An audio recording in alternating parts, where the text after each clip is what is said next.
I'm excited to welcome up Mark Papko. Mark serves as the executive director of the Dane County Airport, a role that began in July of 2025. Returning to the airport where he started his aviation career as an airport operations intern, Mark now leads its strategic vision, operational excellence, and long-term growth. Prior to this role, he served as director of operations and projects for the Duluth Airport Authority, overseeing Duluth International Airport. And his aviation career also includes experiences at Grand Junction Regional Airport, San Jose International Airport, Chicago O'Hare International Airport, giving him broad operational and strategic experience across airports of varying sizes and complexities. Mark holds a Bachelor of Science in Aviation Operations from St. Cloud State University, the proud alma mater of my father as well, and an MBA in Aviation from Embry-Riddle Aeronautical University. A committed community member and youth hockey coach, Mark and his wife Amanda are proud to be raising their two kids right here in the area. This morning, Mark's going to provide us an update on what's new at the airport and what is next at the Dane County Regional Airport and the economic impact the airport has on our entire county and region. So please, let's welcome up Mark Papko.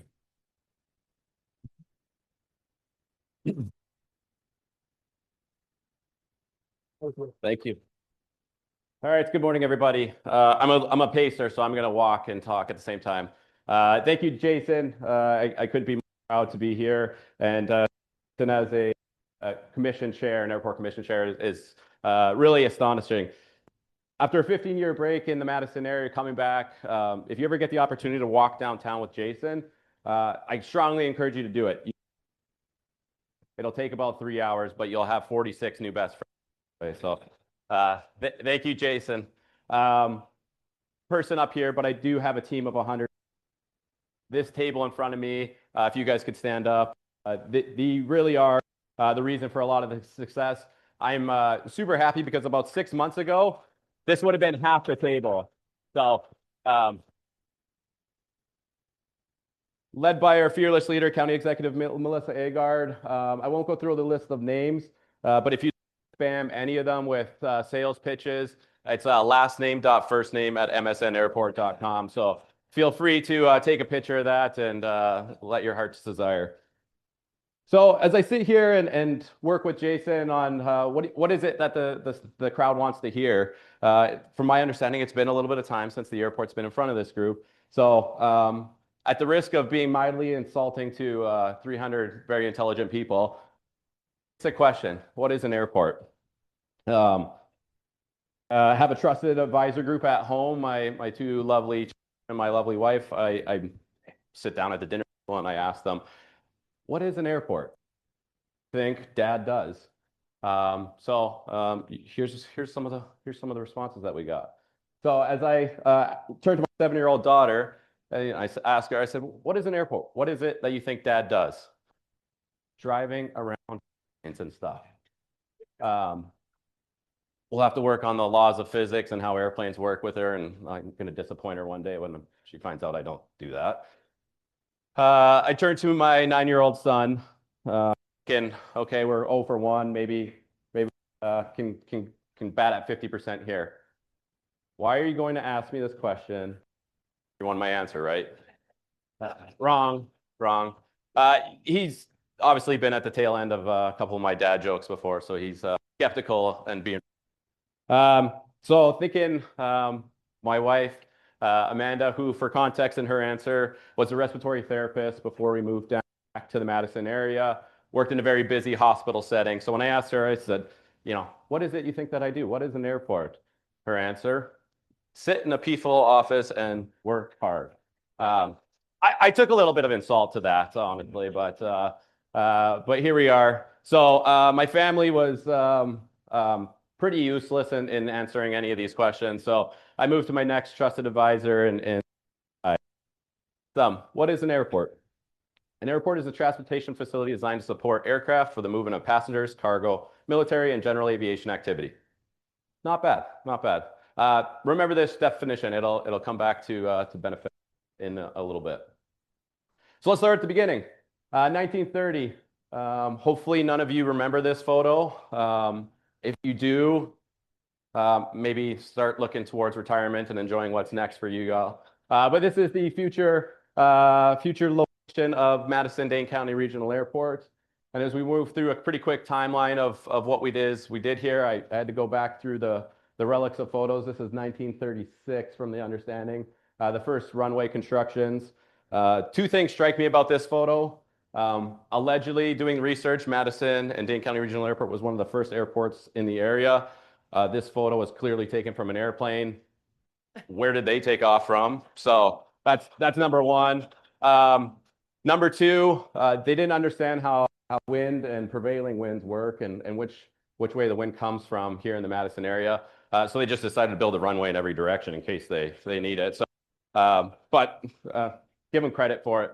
As we move through the timeline, the first hangar built at the airport and the naming of Madison Royal Airport, you can see some of the aircraft there on the ramp.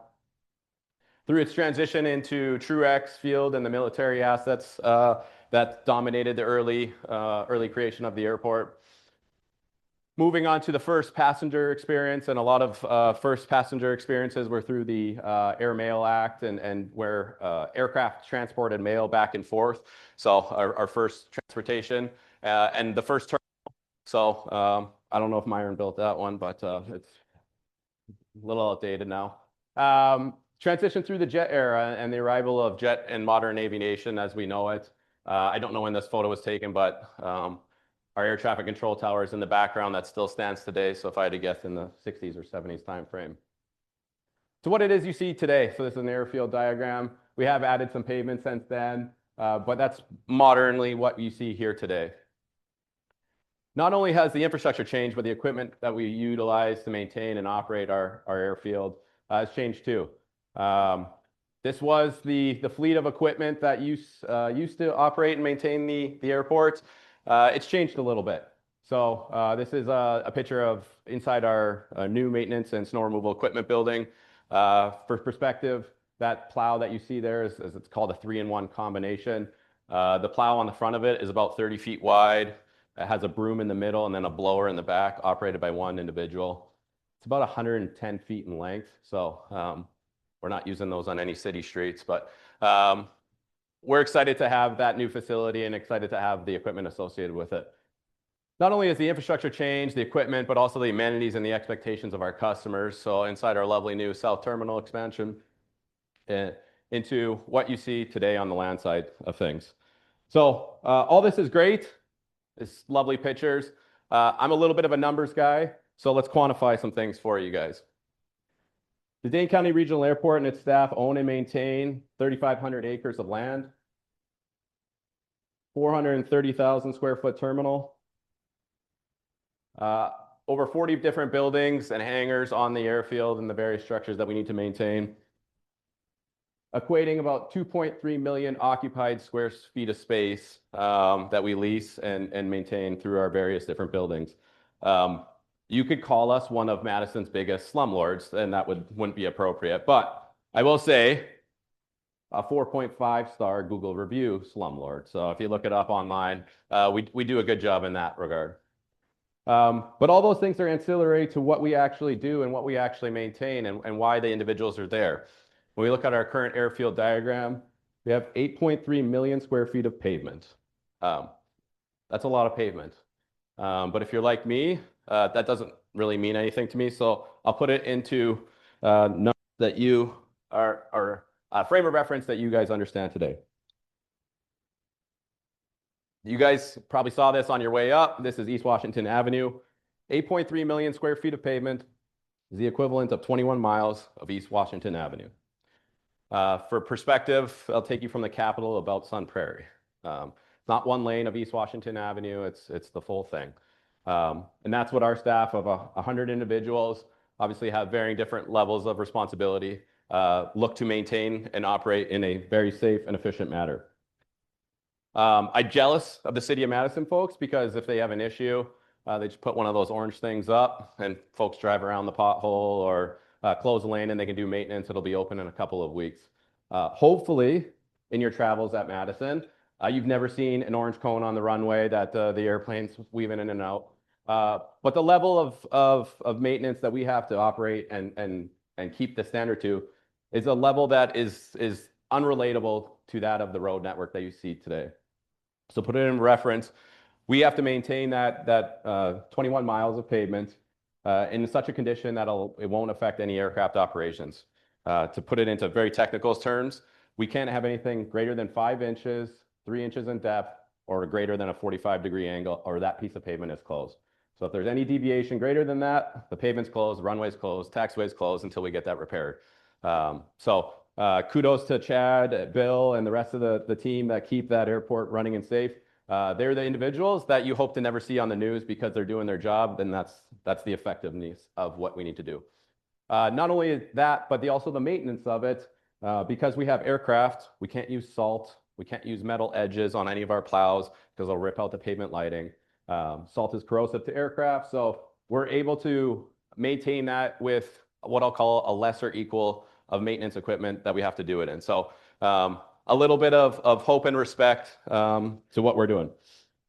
So we set the stage, we went through history, what it is that we do. Let's talk about some of the successes that we've seen. Hopefully, every one of you in this room can pat yourselves on the back for being part of this.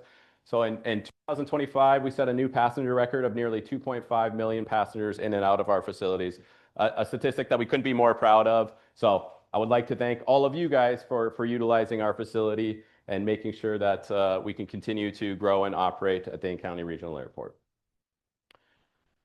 This is our catchment area. So a catchment area is the area in which an airport and the surrounding areas, the location to the closest airport, that is the ideal airport that those individuals must use, or should use, I should say. So we have about 800,000 people in the 95 zip codes that are on the screen. Show of hands, you guys, how many of you live inside that 95 zip codes? Hopefully, a lot of you guys, if not, you traveled too long to hear me talk today. But one of the interesting things is when we talk about where do those 2.5 million passengers come from, we leak 33% of our traffic to Milwaukee and O'Hare as our competitors. So if you think about those 800,000 people, there's 33% of those people that book flights that travel down the road to Milwaukee or Chicago.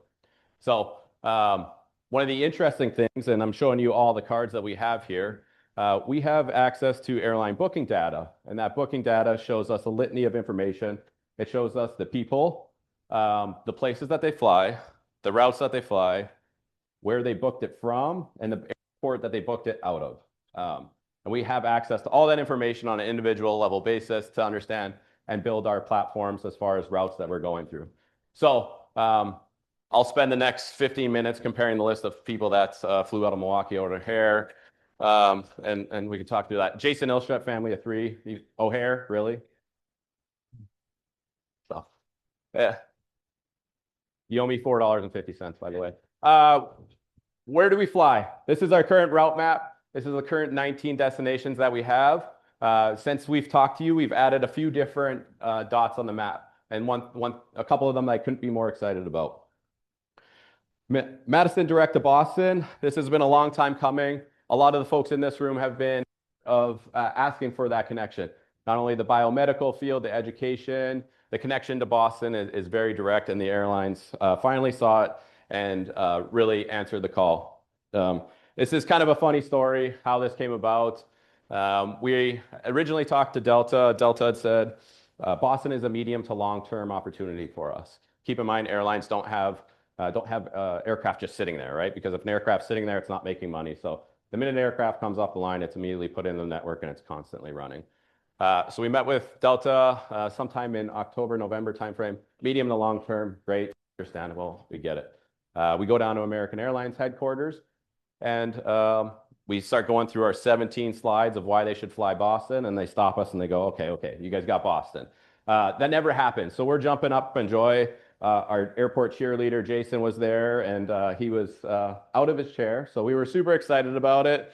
So we're excited to announce American service out of Madison on to Boston. 3 days later after the announcement, we get an email from Delta. Hey, by the way, we're flying Boston. So it's an interesting component, interesting dynamic that you see the airline not only do they play offense in meeting the numbers and statistics, they also play defense against one another, and you see that competition. I'm super excited for it because this competition remains direct benefit to the consumer. Competition equals downward pressure on airfare. Lower airfare is better for everybody. Here's the one caveat I'll give you. I'm going to put on my Chicken Little hat for a minute here. If these airlines continue to fight each other for passengers and we don't see enough use, I've seen this time and time again, we're left with no airline flying that route. So I challenge each one of you guys, as you guys are thinking about how you can make those connections, please utilize that route. I really want to make sure that we have this long-term sustainable, and it's not a 2-year benefit of really cheap airfare to Boston. And then at the end, Delta and American are not profitable, and this route pulls out. So it's a little bit of cards. I won't be Chicken Little for the rest of the presentation, I promise. Next dot on the map that we added, Madison to Raleigh. Breeze Airways, if you haven't flown them, they're a pretty unique airline. They fly Airbus 220s, offer a different class of products. It's not your typical low-cost carrier. So if you haven't flown on, they have very low introductory fares. I haven't checked them recently, but it was as low as $49 one way. They are flying Mondays and Fridays. And we are excited that they made that switch from Tuesday to Saturday to Monday to Friday to help with some of that business case. Why Raleigh? It makes sense from their standpoint. It's also one of the top markets for us. It's not a Boston or a San Francisco, but it's still up there. And it'll give you, again, a little peek behind the curtain on how they do this. They have a strategic base in Raleigh. So they have aircraft and pilots and flight crew that live in Raleigh. So that aircraft will actually fly every Monday and Friday, Raleigh, Madison, LAX, Madison, back to Raleigh. We'll tuck the plane in and the crew in Raleigh every night. So it makes sense from a logistical standpoint, just to give you kind of an emphasis of where we're going. We're not stopping there. We are adding more and more as we continue to go. As we set a record for 2025, 2026 looks like it's going to be another record-setting year. Chicago, if you haven't followed the news, United and American are fighting each other at O'Hare. They're fighting each other for gate space. They're fighting each other for passengers and capacity to our benefit. United is up 32% summer of 2026 compared to summer of 2025 at O'Hare. American is up 25%. That's our scheduled seats. That's what we can see in market right now. As we look to 2026 and the summer of 2026 summer will be the busiest year ever on record if we continue to maintain the pace that we have right now. We can have twice daily service to Newark, twice daily service to Phoenix, and we'll be going back to LAX on Breeze again. So couldn't be more excited. As we look to the growth that we're seeing, we had to quantify that. The increase in flights that we see in 2026 compared to 2025, keep in mind, I just told you that we broke a record in 25. I'm up 18%. That amount of growth is unparalleled in this industry, and one that we're hoping to make sure that we can capture and work through. So couldn't be more excited about what's to come. I'm really hopeful and encourage you, as they all put that capacity in the market, make sure you're not one of the 32% going down to Milwaukee or Chicago and flying on a different airport. I'm going to get on my soapbox for a couple minutes and go through the common misconceptions of airports and airlines, not only to play defense against what my family thinks I do, but also to talk about what it is that we truly have control over. Public airports are open to anybody. We can't control who flies in and out. We can't control what airlines decide to show up. We can just welcome them with open arms and make sure that they have a place to conduct their operation. We don't control where airlines fly, as much as you'd like to think I do. I just present the data, and they present the final decision on where they're going to put their assets and how they're going to fly them. And lastly, I can't control airfare. What I can do is try to increase competition and do other factors like control my costs to keep their costs low and operating that. So 4 misconceptions of airports. I want to make sure I got the audience. So when you guys are out and about and you say, why isn't the airport flying to Seattle right now? Well, we're trying, but we don't have that control. So give you an opportunity to talk through some of the misconceptions. All right, enough about airlines. Let's talk about some of the other fun stuff that we have going here. Everybody's favorite topic, airport noise study. When I first got here, you may have seen the news. I pulled back the noise compatibility program that had been worked on for the last 2 years. The reason is it was sitting stagnant and wasn't seeing any traction. And there was a couple components that I thought was missing. So pulled it back, reattacked it with the team, and we added two main components to that noise study and the noise compatibility program. One, we entered into the residential sound insulation program. So we are going through a strategic assessment of homes inside that 65 DNL level, which is a level of noise. And we'll evaluate potentially offering sound insulation, new windows, HVAC upgrades, and applying for federal grants associated with that. So that was number one. Number two was the inclusion of the runway 321 extension, which we'll talk about in a little bit. That extension will allow us to diversify our noise and not have it so concentrated to the south, but offer an opportunity for noise to be deflected towards some of the industrial area over in the northeast. So couldn't be more proud. We took it back. We did all that, open houses, public engagement, all that good stuff, resubmitted back to the FAA. It's in the Federal Register notice right now. So if you have a comment, good or bad, please go ahead and go submit those. The goal and the end goal and the end result that we're hoping for is for a federal grant at the end of this federal fiscal year. That's the target. That's the goalpost that we're trying to hit. We think we can accomplish that. It'll go through the Federal Register and hopefully gets approved in the next couple of months here. Everybody's second favorite topic, PFAS at our airport and the bioremediation breakthrough. In July 2025, we instituted a contract with Orin Technology out of Verona to become the first airport ever to try experimental bioremediation of PFAS at an airport in the country. Working through this project, we are now at that 6-month test results. And I'll back up a little bit. What it is that we're going to accomplish, or hopefully no one's a biochemist in the audience, because I'm going to butcher this description of what they actually do. And I apologize for insulting your field. But they came on site, they obtained site media, so they extracted bacteria from the actual site that contained PFAS. What they found is the bacteria that they extracted through a litany of studies is they found one bacteria that's really attracted to eating PFAS as a food source. So they took that bacteria, they multiplied it, and they gave it an environment in which to thrive. And they injected it back into the ground along with a couple other things that they accomplished. And what they saw is that bacteria was actually going through and utilizing PFAS as a food source and breaking down the 11 chain atom of PFAS into individual atoms and breaking it down to eventually a fluoride production or other chains within it that weren't so forever chemical. That all sounds great. That all sounds fantastic. Is it actually working? We saw our 6-month test results. If you haven't seen that press release, it's out. It's probably a couple weeks old at this point. The initial results when we first started, we were at 22,000 parts per trillion. We are now at 2.7 parts per trillion 6 months later.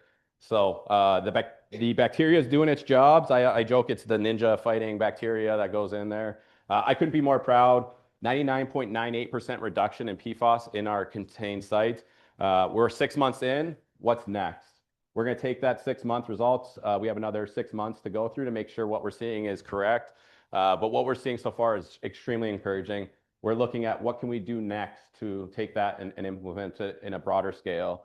Orin Technology has been fantastic to work with. We're partnering with the Wisconsin GARD facility to make sure that they actually had the first step in this process. They did something and we kind of took it one step further. So we're arm in arm and we're committed to solving this issue. We're committed to being the first airport to do this. And what we're seeing is super exciting. So couldn't be more happy. It's a astonishing feat. We're looking at what's next and how do we take that one step further. So two very interesting topics that the cards I got dealt when I first showed up. And so far, all things are extremely positive in those two areas. Enough about the fun topics. Let's talk about another one. Our economic impact. I gave you the definition a little bit earlier. Let's talk about another component that's potentially missing. If you haven't seen the press release or the economic impact study, what it is that Dane County Regional Airport does, I'll give you 2.6 billion reasons why you should go and read that report. I couldn't be more proud of this report. We went through it and we're extremely excited about it. 10,000 jobs supported, 730 million in direct wages and salaries, 491 million in tax contribution. And for every $1 of direct business sales, $1.52 was generated. Here's the last one, the thing I'm most proud about. We did that with 0 local tax dollars. Let me point that, $2.6 billion of impact with 0 local tax dollars. That's an astonishing feat and something that all of you should be proud of, and I couldn't be more proud of it.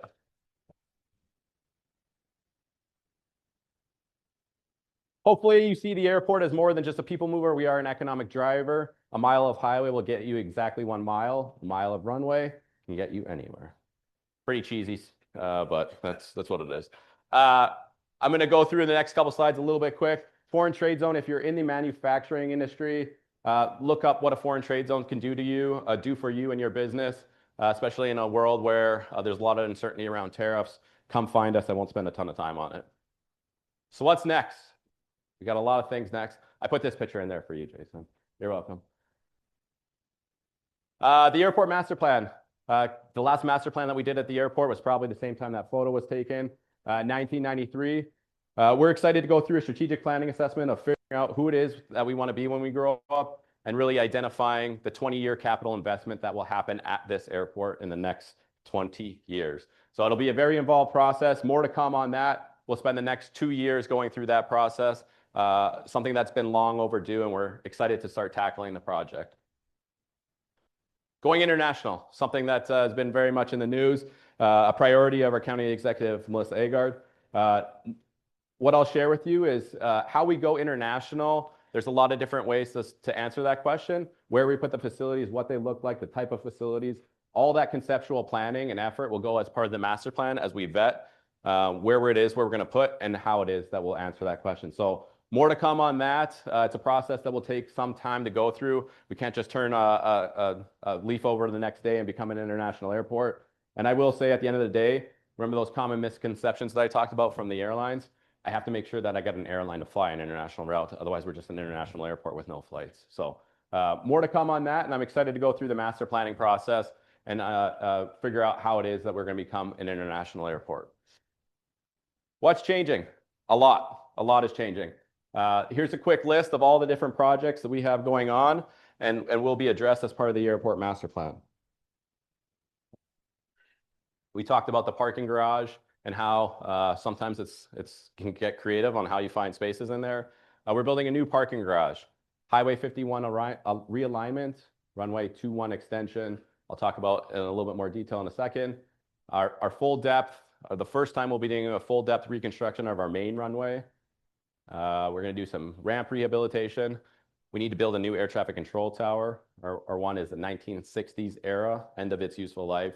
So we have to build a new one. We call it a relocation because it won't get built in the exact same spot it is today. And then at some point, we got to talk about a north terminal expansion. I just talked to you about all the growth that we had. How are we going to make sure that we have enough gates to work through them? So I'll highlight and key up on 2 big projects that are going to be really the marquee products of the airport master plan. What you see there is our main runway and some potential phasing of what could look like. We are bound by the amount of federal dollars that we can get to reconstruct that. So this construction of our main runway will likely take several years of seasons. We only have a construction season from about April to November-ish timeframe. So we'll attack a phase of it and be strategic about it. Before we get that, you can see that dark red up in the corner. Everybody can understand and probably do some math that doesn't add up, and there's a highway in the way. Our friends at DOT were conveniently a Highway 51 relocation project or a 51 reconstruction project when we came on board.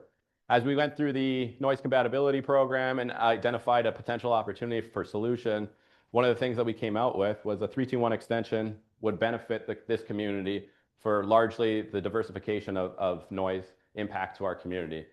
This is a pretty industrial area up there to the northeast. Extending that runway allow us to have a diversity of aircraft operations on it and lessen that impact. Well, great, but there's a highway in the way. Our friends at DOT and the airport got together and we had a conversation. And what made sense was if we're going to construct it, let's talk about where it goes and how the benefit of it happens. Has anybody in this room taken the Hanson 51 intersection? It's horrible, right? It's a major safety issue. Right now, we cannot make that a controlled intersection because it's inside the runway protection zone. Pulling this realignment will allow us to put a controlled intersection at Highway 51 in Hanson. I don't build intersections. I'm an airport guy, but our friends at DOT are evaluating this. And that's one of the primary reasons why we do this realignment. It will encourage the extension, but really the primary mover of it is to put an intersection and controlled intersection at that location. The green line, right now we have people biking on the side of Highway 51, if you haven't seen that. We will also include a bike path and a shared bike use path along Highway 51 to encourage that and get people off of that highway. So I couldn't be more proud of this partnership. What I say is that this is the first time really anybody's seeing this. There is a Wisconsin DOT public meeting later in March. I encourage you to go out to that, listen to them, hear it, and put in offer of suggestions, complaints, or compliments. Because we really think this is the time it makes sense to do it. Don't get too spun up about the purple stuff. That's just airport engineers and Ryan and his team having fun with what the art of the possible looks like. Here's what I'll say. The amount of money that will be spent at Madison in the next 10 years will be a once-in-a-generation type of investment. I just outlined that list of projects. We're not talking 10 million, 20 million. We're talking hundreds of millions of dollars, and keeping in mind that economic impact. That economic impact is not the finish line. It's the starting point of where we're going. We won't be O'Hare. I don't want to be O'Hare. We're not growing to the point where we're going to take over the whole city, but we're going to optimize the investments that we have and making sure that they're in there for a long time. And we're harnessing the capacity and the growth that we're seeing not only in the area, but from the airport's needs. So I leave you back to the last question that I posed at the beginning. This was missing one thing, and hopefully through the presentation that I just gave over the last 20 minutes, we could really realize that we're not just an airport. We're not just a transportation hub. The airport is a transportation facility designed to support aircraft while simultaneously functioning as a primary economic catalyst for its region. And hopefully you see through the presentation that the 2.6 billion reasons of economic impact that we do have and what's coming, that we can really be here for a long time. I'm super excited to be here. I'm super excited to present, to share with you guys. It's been an honor and a pleasure, so I truly appreciate it. We have an opportunity to ask any questions that you'd like, but I couldn't be more happy to lead this great team and to lead an airport in such a great city and community. So thank you guys.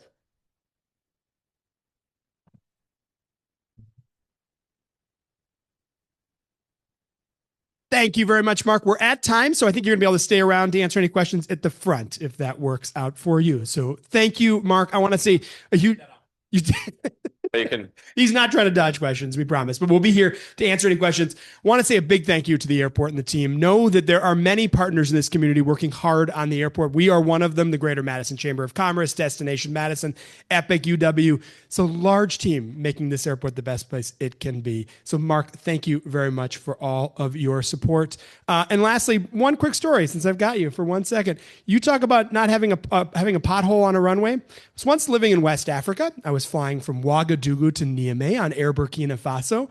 Everything was going great on the flight until we are literally about to land in Niamey, and all of a sudden it felt like we were going to the moon.